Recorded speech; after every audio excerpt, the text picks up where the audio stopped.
What's shaking? Welcome back. Today we're going all in. My guest today is founder and CEO of Shift Group, a sales and marketing and training firm that specializes in helping college, professional, and Olympic athletes transition into the world of technology sales. If you know anything about me, you've been following me for a while, that's literally like my job, right? Is technology sales. It's not just selling stuff and all that. It's selling yourself, selling your company, selling the services, selling the outcome is what I do day in and day out to investors, to clients, all of those things. I am excited to welcome J.R. Butler. What's shaking, J.R.? Not much, Rick. Pumped to be here, bud. Same here. You know, as I was reading through who you are and what you've done, right? You going from a Series A startup to a $2 billion acquisition by IBM is pretty freaking impressive, man. Tell me a little bit about that. It was an awesome ride. I think, you know, anybody with success that doesn't tell you there's a lot of luck involved, I think is full of crap. Personally, you know, I remember very vividly. I was a reseller. I started my sales career kind of as a value-added reseller, and I actually ran into this company at a customer, and my customer did a demo for me because I was kind of, you know, he knew I was looking for something, and I had a startup bug. He showed me a demo of the product. At the time, the company was really, really tiny, really early on the revenue side. And as soon as he explained it to me from his perspective as a customer, I was like, I want to join. I need to join that company. So that's how I kind of found out about it. I got in touch with the CEO, and I was there 3 months later. It was the best decision I ever made in my career. That's awesome, man. That's a wild ride too, going from literally nothing up to a multi-billion-dollar valuation or acquisition. That's incredible. That's like what dreams are made of, you know? But how did you, in that process, right? I'm sure you probably had this, you know, somewhere along the way. And I'm saying this because I can relate to this. A lot of people do. You get to a moment, like last week, just completed an acquisition, the first of our public company. And as I'm standing there, right, at this happy hour with my many dozens of new employees from this acquisition, I'm looking around and I'm like, in a moment, I'm like, man, I need to soak this in right now, right? Because the public company has revenue, it has assets now, it has people, which is really awesome. But getting to that point, it's like even in that moment, because of that, it's like, how the heck is this me that's doing this? Right? Did you ever ask yourself that question? Oh, all the time. I mean, I think, you know, imposter syndrome is definitely a real thing. And I definitely, you know, we were signing up some of the biggest logos literally in the world, like, you know, famous CIOs, famous IT organizations with multi-billion-dollar budgets, you know, closing deals from the first meeting to PO in under 6 months. And I was just like, this is unbelievable. But, you know, you gotta, as a sales guy, you gotta kind of remind yourself, you know, and I grew up in the EMC kind of era in Boston. And there was a saying at EMC, Roger Marino used to say, hey, it's the product, stupid. So you got to remind yourself as a sales guy, don't let your head get too big. At the end of the day, you know, you're a big part of it. The customer's buying the product, and we just had a great product. So that was kind of like my down back to earth moment. That's important. It really is important that you have a good product, because nobody would get behind what I'm doing right now if it wasn't actually something that worked. You know, I mean, they back me, of course, and the early investors would back me because they would believe in the vision. But if the vision itself was crap, right? they believed in me to execute it. But if the vision itself was crap, the product is crap, there's no way that you can do that. You know, I always had a tough time selling, because prior to this, you know, I wrote the sales playbook for Best Buy for B2B when they were trying to be a VAR. And I trained that out to all of their business technology consultants that they called them. It's like, this is how you sell. This is how you sell as a VAR, because Best Buy's trying to become this thing. But they couldn't understand it. And some of the stuff was just garbage, right? And I stopped and I would tell them, like, don't sell this, sell that. Because this other stuff I don't even believe in. I can't train you how to sell something that I don't even believe in. 100%. That belief in the product, I think, it's usually the difference maker between success and you know, mediocrity when it comes to salespeople, in my opinion. No doubt, man. How long ago was that with IBM, with the acquisition by IBM? They purchased us in 2021, early 2021. So very recent then, yeah, within the last year about like a little less than 2 years ago. Dude, how did you go from Division I hockey to this? 'Cause I saw that in there too, bro. It's like you played Division I hockey for at Holy Cross in Central Massachusetts, where you grew up. But man, how in the world did you go from hockey to tech? A recurring theme, I think, in my life, Rick, is luck. And this is no different. I literally was at a bar after a men's league hockey game, and I was going to go to law school. Literally, I was going to take the summer off, study for an LSAT, take it. And I met a guy who owned a bar in my hometown, and he knew me from hockey. And he's like, dude, technology is the future, JR. He's like, you can go to law school and, put in a lot of hours. He goes, if you come work for me, and this is at the beginning of kind of like the virtualization, rise. He's like, I guarantee you can make, $250,000 within 3 years. And I think ultimately for me, I wanted to make a lot of money. My parents, were both kind of salespeople. So I understood that you can make a lot of money selling. So I said, screw it. I said, instead of studying for the LSAT this summer, I'll try this. And I can tell you, my third day, I walked into his office and I told him, this is what I want to do the rest of my life. Like I knew immediately. You know what I mean? That's awesome. Man, when those things cross your path too, the things that you just don't plan on it, right? Usually there's something that you've done, right? And it could blindside you as far as where it comes from, like going from hockey to tech, right? Or hockey to sales. But there had to have been something. I mean, if you're in hockey, there had to have been something that you started preparing yourself mentally for in order to have this opportunity come across where you're even ready to say yes to it, right? Because you could have easily said no. But what was your mindset at that time, man, to be like, all right, I'm just going to say yes to this thing? I think like generally, I knew I wanted to bet on myself, right? Like when you talk about experience that kind of led you there, I wasn't like a highly touted recruit. I essentially, basically worked my way into a Division I spot on a roster.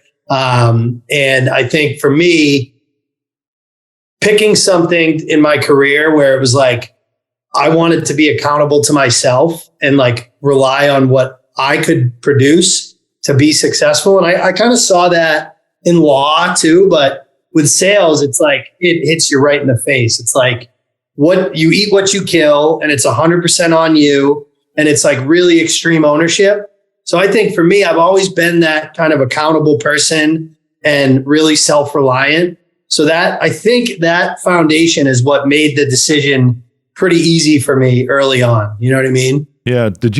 Were you always that way, or was there something that you went through to make you into that person? So I'm the oldest of three boys, right? And both my little brothers also played Division I hockey. One of my brothers was an Olympic athlete, played in the NHL.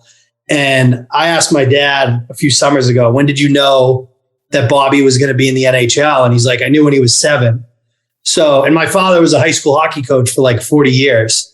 So, that created kind of like a situation in my household where like naturally my brother and his like talent is going to get a little bit more attention, right? Like no fault to my parents. Like my dad's a hockey guy and he's got this kid that he knows as a hockey guy is going to be literally one of the best in the world. Yeah, he's got so it I already. So I kind of like, I was always kind of fending for myself. Like my mom didn't know that kids got homework until like 4th grade. Cause when I was in 3rd grade, all the way up to 3rd grade, I never asked my mom for help. And then my brother comes home in like kindergarten with homework and like needs help. And my mom called the teacher and she's like, JR never got homework. And the teacher was like, yeah, he did. He just did it himself. So I think like that was kind of like, I was always kind of like, really like on my own and really accountable to myself. That's kind of how I've always been, I think. That's cool. And you had to be because you were in the circumstances that you had with your brother, of course, and there's things that everybody just has natural talent and ability at, and it's there, but still, if you just ride that talent, I'm sure your brother still works his ass off, right? To be that good and improve on that. But then there's other things. It's like where you've got that other person. And this was similar to interesting story, like between my brother and I, except the roles were kind of reversed. It's like I was your brother when it comes to business and some other things, you know, to where it's just like there's a lot of things that he had to work his ass off, but it's like I'm working off even harder because it's really cool, man, because you're the oldest, right? Yep. As you said, and to see somebody with that talent, and it's like, man, you know what? That's cool. And you can support him as a brother. And then at the same time, be like, I got my own gig over here and I'm secure in this too. Exactly. You got to find a role, right? You got to find a role in the locker room. So I found mine. Yeah. How did that go for you? Because this is difficult to swallow sometimes.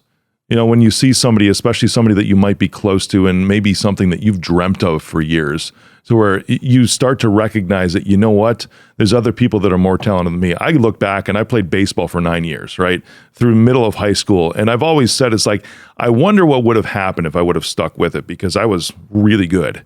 You know, even 2 weeks ago, it was like, well, man, you got the frame for it. Like a guy who represents, you know, MLB talent was like, you really got the frame for it. I'm like, that's great. I don't know what would have happened. But then I see some of these players that are out there, it's like, I don't think I had that talent. If I'm honest with myself, dude, I don't think I had that talent to do what that dude just did right now. You know, it's how is that for you in those moments, you know, to come to that realization and awareness, be like, I've got my own stuff that I can be really, really good at too. Things that are even better than what my brother is, because that's his gig and I got my gig. Yeah. Well, if I'm being honest, I think at a younger age, it's hard, right? Like, you know, that those emotions show up differently as a 15-year-old than they do as a 35-year-old.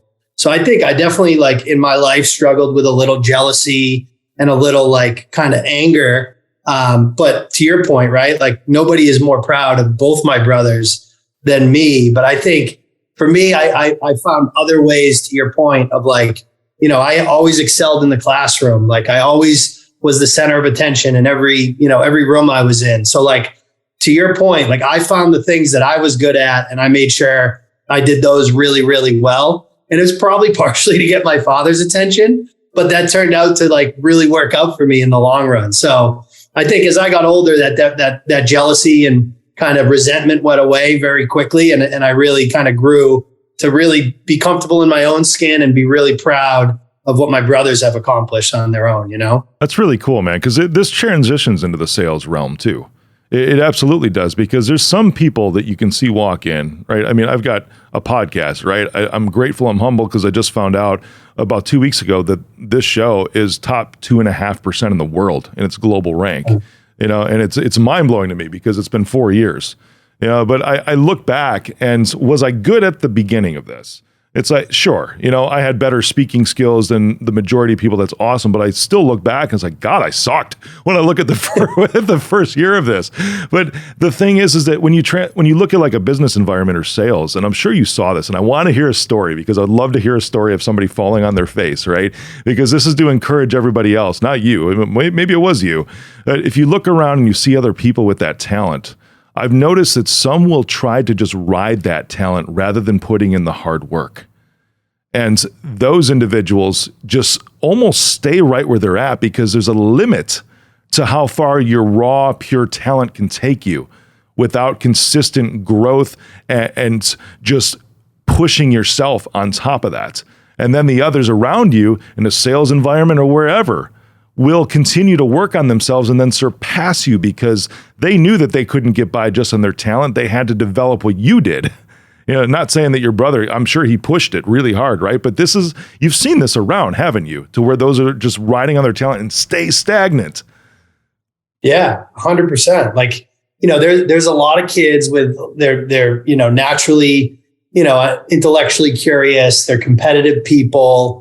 You know, I actually have a story about me falling on my face and realizing that like my personality, my ability to connect with people wasn't going to be what got me to that next kind of echelon of salesperson. I was in a meeting and a guy asked me a technical question about a product we were selling him. And I completely bullshitted Rick. Like I completely was like, yeah, you know, it goes X, Y, and Z. And, the meeting ended. I thought the meeting went great.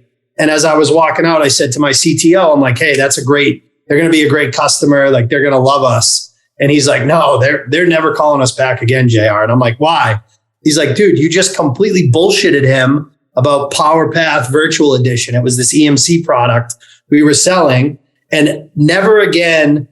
And for sure, he was right. We never heard from those guys again. It was a great account, and I screwed up. And I said, I'll never, ever make that mistake again. I'll never just rely on my natural personality skills, my natural ability to connect with people. I'm also going to become a subject matter expert in whatever I'm selling, and I'm going to be a student of the game. And it would never have happened if I didn't screw up that huge account.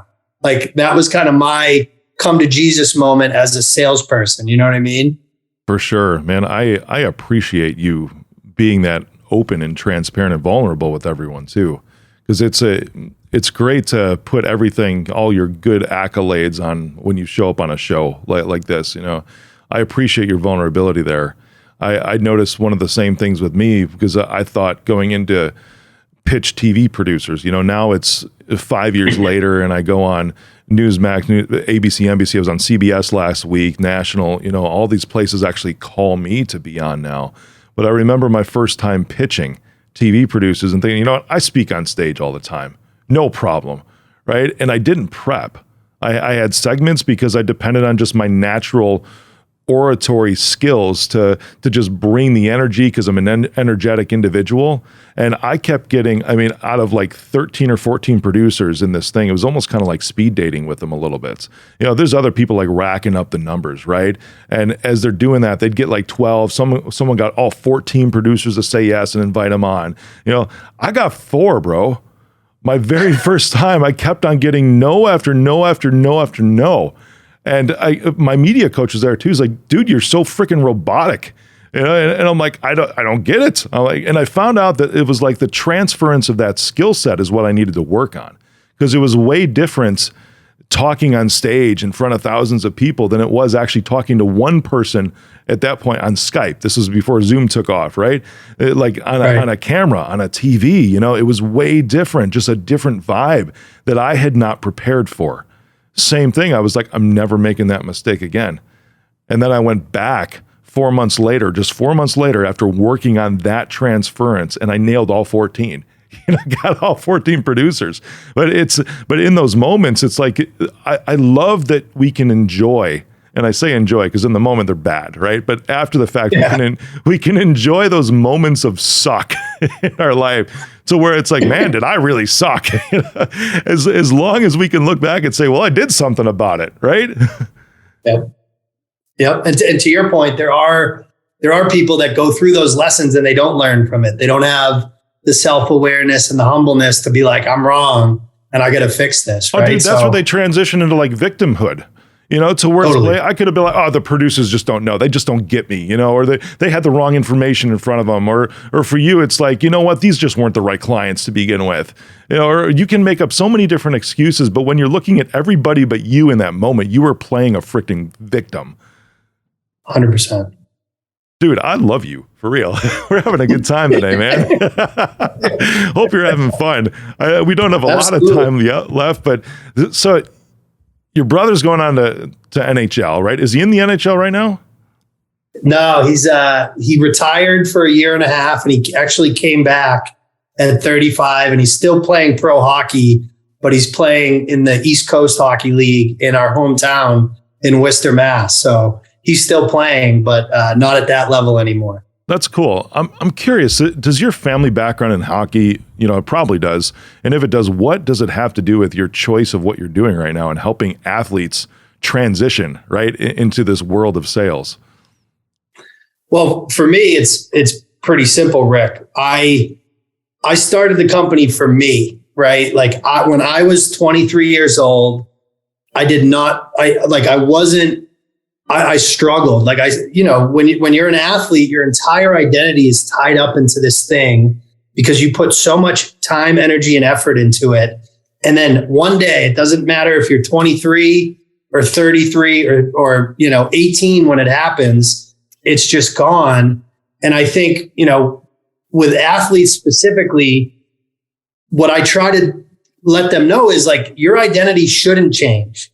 You should still be an athlete. You just have to apply all those athletic tendencies that brought you to a Division I scholarship, a professional contract, an Olympic, an Olympic trip.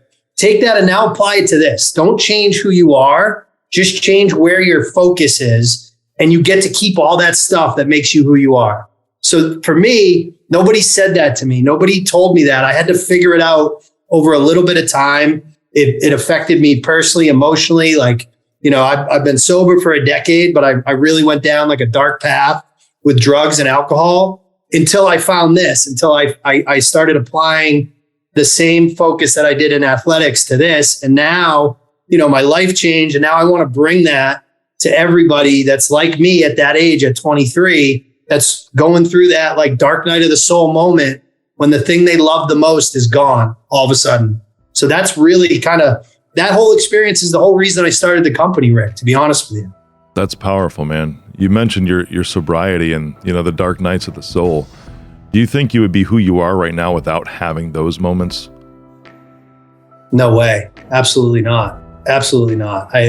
People talk a lot about, everybody has regrets, but I don't think I would change what I went through because I wouldn't be where I am or who I am today without it. No doubt.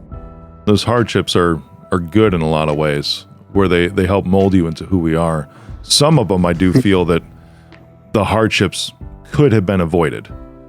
Right. And they were things that we would still be in the same place we are today. And then there's others like what you're talking about that you're grateful that you had those, even though at the same time, it's usually ourselves that causes them, regardless. Yeah. Almost 100% of the time, it's usually ourselves that causes those hardships to begin with. And then coming through those, it's also us that brings us out of them. Yep. That's the power in that, man. I commend you, brother. You're amazing, dude. What's next for you? Where do you see this amazing venture you're on going? So my belief is that athletes are a great fit for sales. I grew up in tech sales and software sales. So we're going to build as big a business as we can in this space. And then we want to expand it into other sales industries. We want to help people break into medical device. We want to help people break into, financial services sales and insurance sales and, pharmaceutical sales. So our vision for the company is really like being any athlete that wants to transition into sales. We hope the first thing they think about is Shift Group. That's our goal. That's so awesome, man. I appreciate that. Dude, you're amazing. Hearing your story has just been incredible for me. It's inspired me today. Dude, thanks for coming on and going all in. Thanks for having me, Rick. Keep it up, buddy. This is awesome.